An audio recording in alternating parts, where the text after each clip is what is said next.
Manhood is exceptionally hard, and life is hard. But how you shape yourself will determine how hard it is for you and how miserable it will be.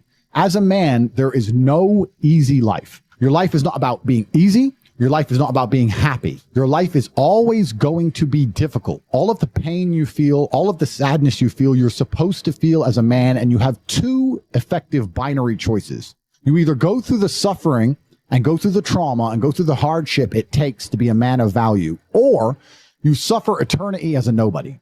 And being invisible, I would argue, is almost worse. You can have a very stress-free life if you work in Starbucks. You don't care about the Starbucks once you clock off. You go home, you play video games, and you exist until you die.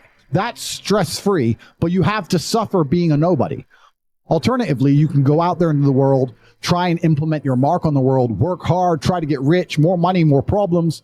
You can try and start a business, the stress of that. You can lose your girlfriend because all you're doing is working. This is a new level of stress, a new level of trauma, but at least you'll be a somebody at the end of it. There's two ways to suffer. You either suffer becoming a somebody, or you suffer as a perpetual and forever nobody. What did Napoleon say? He said, glory is fleeting, but obscurity is forever. Absolutely. Glory is fleeting, but obscurity is forever. And when he says fleeting, that's a really good point, because everything in life is rented, especially your glory as a man. When you have a good body, it is not a good body as complete. It's not finished. You haven't completed the task. You have rented that good physical condition. You must train every day to retain it. Everything is rented. Your body, you don't just get a good body and you're done. You still have to go to the gym every day to maintain that good body. You don't just get a hot girl and it's done. You still have to work hard for her to always love you and respect you. You don't just start a business and now you're rich. No, you have to start a business and work on that business every day. If you take your eye off the business, it will fail. Everything in life is rented. So when he says glory is fleeting, he's also absolutely not correct, because glory is fleeting and you have to constantly and endlessly work for it and make sure that you never stop. Otherwise, it will be taken from you. But obscurity is forever. If you never make a mark on the world, then you effectively never existed. And when you're gone, nobody will care. The reason our Father is discussed at length is because of who me and Tristan are. And the reason we will be discussed forever is because who our sons will become. And that's very important, because you have a duty to your ancestors and you have a duty to God. So you must make a choice. And this is genuine choice for you people at home. Do you want to live in obscurity forever and be invisible and not matter and have an easier life? I would argue that it's not easier, because in your heart and in your soul, you're going to feel guilty knowing you could have been something you're not. Or do you want to try your absolute best and struggle and suffer every day of your life, paying the rent for all of the amazing things around you?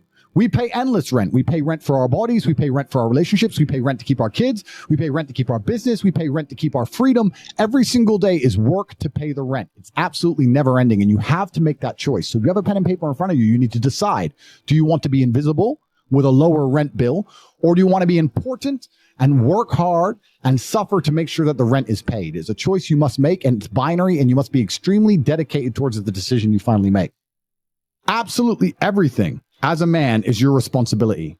It's your responsibility to become your best and brightest version of yourself. And you're not going to do that simply by talking it into existence. You need to live it into existence. You need to go out there and do things which are genuinely difficult, genuinely stressful, which are genuinely scary, so you can become the man you want to be. So you have to take responsibility for these things, and you have to seek them and choose and find the correct difficulties for you to overcome, so you can build a character worth having.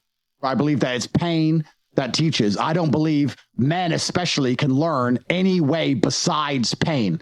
We talk about learning a lesson the easy way or the hard way. And I'll tell you something. We've all been offered chances to learn a lesson the easy way our entire lives. And guess what? We didn't learn anything, and we kept doing it. It's natural, intrinsic inside of men. You'll see a man drive a car too fast and almost crash 100 times, and he won't learn his lesson until he's crashed that car. We only learn things the hard way. It's only pain that can teach a man. Every single time something bad happens to me, that's how I see it. I see it as God teaching me to make me more wise, more formidable, a more capable opponent. And that's how you have to approach life.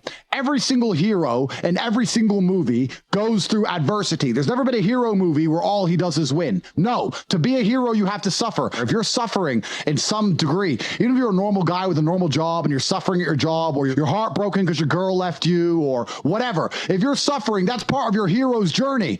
There is no hero's journey without suffering. If you have an easy life the whole way through, you never get to be a hero. That's the whole point of being a man, is that you're supposed to suffer. You're supposed to eat pain for breakfast. You're supposed to come and grow into a better version of yourself. That's exactly what life's supposed to be about as a man. If you want to be a superhero in life, you need to understand that For 80% of the movie, you're going to suffer. For 80% of the movie, you're going to lose. Watch any superhero movie. For 80% of the movie, it is nothing but pain and frustration and difficulty. And when your life is that way, you have a chance to grow into something fantastic, and you should thank God for every difficult thing he puts in your path. Think about a superhero movie. A man is unfairly imprisoned in a Romanian jail cell and trained so hard he emerges stronger than ever before. That is a movie.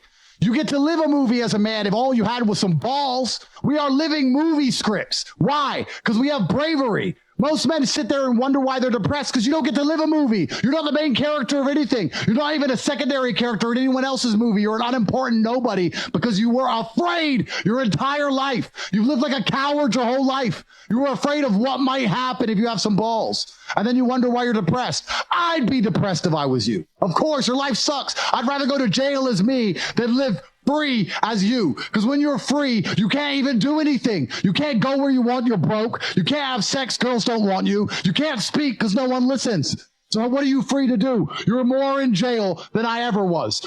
My mind is free. I'm allowed to think what I want to think and say what I want to say. They have thoughts and they go, don't know if I should say that. They second guess themselves. They're their own worst enemy. Every single part of me is on my team. I have enemies who want me dead. Fine. But every single part of me, my mind, my hands, my legs, every single part of me is on my team. My body doesn't second guess itself. My mind doesn't turn on itself. We don't break and self-sabotage. There's no civil wars inside of Andrew Tate. A lot of men no longer have shame. You have no shame left. You should be too ashamed to be a coward. You should be too ashamed to do the wrong thing. Where's your shame? Well, we destroy that, right? We destroy that even in schools with men and stuff. I'll tell you something. My brother can shame me into doing something. He can shame me. He can call me a pussy or a coward, and I'll stand up and say, no, I'm not, and I'll do the brave thing. Shame works for men sometimes. I say to men all the time. Men come to me and say, I can't get a girlfriend. I say, it's because you're a loser. You are a loser. Change that fact. Come to me and prove to me you're not a loser. I will shame him, and he will react to it, and his life will improve. But now we have men with no shame. They'll walk around with no shame at all, and then we wonder why we have a whole bunch of cowards. Cowardice is always the easy choice, but you should feel too much shame to take it. That's the problem. It's the path of man. It's the path of victory, and it's the only path to truth. It's the only path to genuine happiness in your heart. There's one path. There's one. There is one path to happiness, and that is masculine strength, and that is eating pain for breakfast and becoming a better person. The flavor of life is pain. You try to change the flavor, you're going to end up disappointed, you're going to end up weak, you're going to end up miserable. Accept the flavor and learn to love it. That's the only path to genuine competence and happiness within yourself as a man.